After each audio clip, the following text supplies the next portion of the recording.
have my experience and past knowledge and expertise in the healthcare. So in the healthcare field, as I was trying to express in many occasions, we are mainly lost in the focus of cure. But the healthcare as such has got more result or impact on prevention of diseases and promotion of health, which we call comprehensive healthcare. Right from early, over 4 decades back, I started the hospital Unity Health Complex with this concept, which was very difficult to be understood by the people at that time, including the high-level minister. When I had a talk to minister, we said, you do not have such policies for hospitals in our system there. So, but there are a course in the medical colleges which I learned, prevention of disease, what is called preventive medicine. So today we have arrived at that field where prevention has become really a necessity of the day after COVID. In every area, we try to prevent the disease, whether it's an infection like COVID or something, a disease like a heart disease or a neurological problems or an accident. Prevention is the best cure. Cure is very costly and extensive and very tiring, whereas prevention is easily and very economical also, and any can avail it. So we thought on that lane and started the hospital. And in the hospital, as you see anywhere, there are 3 areas we can find. One is the diagnosis. We, the modern practitioners, modern medicine has a preponderance over diagnosis than any other branches of medicine. You take all types of this thing, but we are focusing first on diagnosis. We must know what is wrong, what has gone to this body. So go to every level minutely, the structure as well as the function of the body. That is called anatomy and physiology. Basically, we learn in the early days of our medical education. Then there is another one which we call elective procedures. After diagnosing, we do whatever we can do, either prescription or drugs or any procedures like surgery, or a lot of new things have come, and you say what is called elective procedure. The third one, which is not known to the public as such, is the most important. That is called emergency management. In a crisis, either a heart attack or an accident or a coma, unconsciousness, there is no other branch of medicine like modern medicine which can give relief that time. Within 1 hour of chest pain, we could do a lot of procedures and have saved many heart attacks in the hospitals. So also when they come in time for trauma or any other accidents and all, without much bleeding and all, we could save the patients. Any area we could touch. So emergency medicine is another important part of our modern medicine. So we, when we started the hospital, focused on emergency medicine. Our IC is well recognized in this area and other places, well. And we have got very good results out of this. And many are very happy because we could save the lives in emergency management. As I was seeing all through these last 4 decades, more than 44 years now since I started, I found you had to go beyond individual emergency to global emergency. What you find now, when the early days, or if you look to the history, we find at that time people were in a community, a locality, in a region. Beyond that, they don't know what is happening. See, one might not have traveled beyond one's own village or a city or a state or whatever it is there. And all what he knows in his life is that particular area of influence or contact. Today it is not like that. Instantly we know within an hour's time what has happened in America or Australia or New Zealand or any other places. So the global community has become like one home. Humanity as one family. So we have to think together now, unlike earlier days where the king was dominating and ruling the things. Then the national states came there, democracy came, dictatorship came. Now we have got what you call humanity as together in planet Earth, floating. We all have been experienced traveling in an aircraft, You can compare Earth to a small aircraft or a big aircraft on the other hand, like a cruise in the air.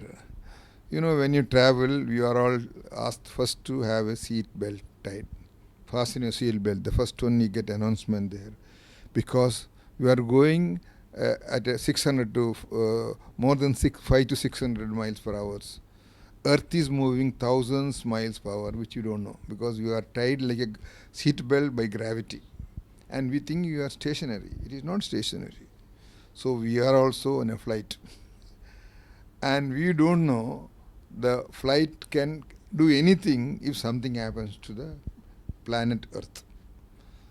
We have seen the external factors like climate change. We have seen the viral infection, how it can destroy many people there instantly. So all these things are happening, but within ourselves something is happening, we don't know. One is what is called the communist nation states fighting with other nations. Different types of war, trade war to physical war to missile war. See, terrorism and violence and extremism, hate, etc., etc. So we, without our knowledge in the planet Earth or Earthcraft, I could call, we are behaving in a way we don't know what is the consequence of that. Suppose we imagine in the flight, if suppose we started quarreling that I belong to South India, you belong to North India, you become European, I am here, white is not better than black or brown, etc., etc., and started arguing a lot, finally physical fighting in there, what will happen to that? The captain will announce there, fasten the seat belt, don't talk. So this is the situation as such, and we all safeguard ourselves because, it may crash. We are so sure if it goes further. So it may happen to humanity as such. Our earth is a home for, because sometimes when we reflect on ourselves, many a time I was trying to reflect on myself and humanity as it. Are we alone in this vast universe? Is there anybody else like us? We don't know. If they don't know, you are alone. As you are alone in your room, you are alone. We, the group, are alone on planet Earth. Nobody to help us. Whether God can help, first you must know what is God and believe in God. So the thing is, the situation has come now, as I said, in emergency management to emergency planet management, not individual management. Who are the people who can do this emergency planet management? Is not we, the ordinary common people, as we can talk only. The people who are dominating and the helm of affairs. Number one, the politician. They are the one who are ruling. No kings now. Politicians, dictators, elected governments, and bodies like UNO, WHO, IMF, all these organizations, plus corporates who are dominating there. All these people, when they Davos, when they have a World Economic Forum, all these people put their heads and start thinking on the economic form. Now they should start thinking on the survival form. Ants move together, fish move together, birds fly together, but they all go in a very smooth, without harming each other, any other fellow species. Human beings also move together. They enjoy parties and all. You could see the big gatherings in election time, otherwise, etc. But they are the only species, tragically, we have to blame ourselves, who killed the fellow species. When the ants move to the, we never have a history the ant has killed another ant. Nor a bird has killed another bird, nor a fish has hurt another fish. But human beings hurt or kill or whatever they do to the others. Because something inherent that I am bigger, you are less, or I am more, you cannot come to me. All these kind of satanic thoughts come. Satanic verses has become satanic thoughts. And what happens is, you act in a way like terrorist act. On the spot, they don't know what they are doing. They are self-destruction for others' destruction.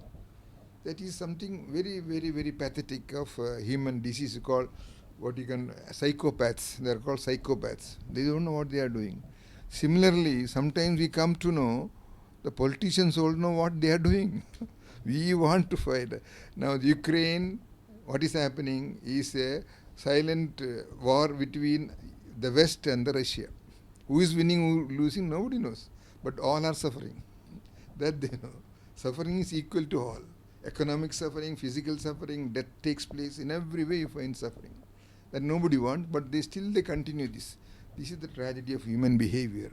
As the time has come that we have to think protecting our planet, what is called Earthcraft, because we are moving there like in a flight. We had how we safeguard ourselves when the captain announces seat belt because of turbulence. Now we had to announce ourselves that there is turbulence or something going on there. But one thing we can say about human beings is we were in the verge of war, nuclear war. When I was in 1962, I remember what is called Cuban crisis, and they were about to have war. But at that time, the wisdom was not with the Americans but the Russians. They said, we don't want war, we will retreat, though it was a little humiliation. So that is the wisdom of that particular time. Whoever the leader was there, I don't remember that. So such wisdom prevails. The second one, Cold War going to a nuclear war. There was every possibility the Cold War was going to a nuclear war. But at that time, the leaders had particular era, they thought there is no possibility of nuclear war to survival or win. So they didn't go. Cold War went into cold storage. Education as such is the, when you talk about education, basically the human beings are differentiated with lower animal mainly with three things. One is the speech, where when you speak, voice becomes meaningful.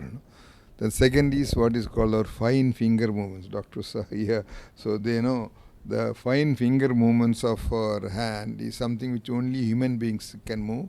And out of this, the whole civilization has come around. These fine movements, repairing a watch, which monkey can't do, as we do, see. So this is something which you have, unique characters. Now, third one is what is called the knowledge. Lower animals have this much of knowledge, intellect and the knowledge. And knowledge, when you say have knowledge, generally we find or think on the external knowledge of the environment, outside the space, within that earth and outside the earth, etc., etc., etc. But what is the human being's knowledge as such is very limited as such.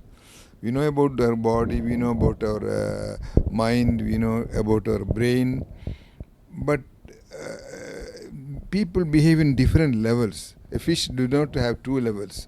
All words fly together in a same pattern, whereas we walk in a different pattern. We move in a different pattern. So the human beings are totally different from the lower animals. We have, as I said, knowledge, and that knowledge is what the education has come out. And the knowledge in a very broad aspects can be divided in two, which some may accept or may not accept, according to my understanding. One is what is called the divine knowledge, another is what is called acquired knowledge. The divine knowledge is something which is coming from the truth, see, and it is not replaceable, it is not evolutionary, it is focusing only on human beings and nothing else. But the acquired knowledge marches towards truth, see, and they are evolutionary, they change, and they make comfortable. They talk everything, including human beings. Whereas divine knowledge focus only on human beings. Now, what are the divine knowledges? Is comes from various scriptures of various religions, from Hinduism, Christianity, Quran, Bible, Quran, Vedas. All these scriptures, we always say, they are religious scriptures, and we keep aside. Let us learn on maths and science and other area, which is useful. Why you waste time on that thing? That is also true. We don't waste time. But the fact is, man to be given a guidance, it is only from the divine knowledge. Either they have got the way of the customs, the traditions, or the practices, what they have got there. They follow that. For example, now the Western countries, after it is known as the Christian world, earlier Christian world as such. Now they found the methodology of the system that was not there. Then the secularism came, and out of the secularism came what you usually know about secular countries, the safest country, see, and abandon the Christianity and Christian values. They call Christian, but values are the God-free, religion-neutral atmosphere was created there. And one thing is there, the religions do make a certain restriction on reasoning, rationality, etc. So once that is removed, they thought you are free. and free can go anywhere, any can develop, and that has developed. That is one of the main reason why the West has developed, because their free thinking and also rationality, experimentation, research, etc. But what they have lost is something how to live like a human beings. See? Yeah. How to live like a human beings. All the values which they say human rights, we have to have love, everything they learn from Christianity, but they don't want to be Christians. We don't believe in religion. So the Christianity has given the values for them, which they are sidelined because certain thing they would not agree with the particular time at that area. Now the secular education is good as far as material world is there. It should be incorporated along with the divine knowledge. How it can be incorporated is not an easy subject, one can talk like that. See, but we cannot ignore also. See, he says, what he was telling is, the human beings will be hijacked in future. Now we hijack outside, but my knowledge, my brain, my body, my consciousness being recorded by somebody else without my knowledge. And the collection of data will be dominating. The first dominating was by land earlier. Then the mixing came. Now the future is dominated by data. Data comes when somebody knows my data more than I am helpless. What is happening to my thinking also they can monitor in the futurism. So things are going in a very bad way unless human beings tighten the seat belt, not to get up, not to walk.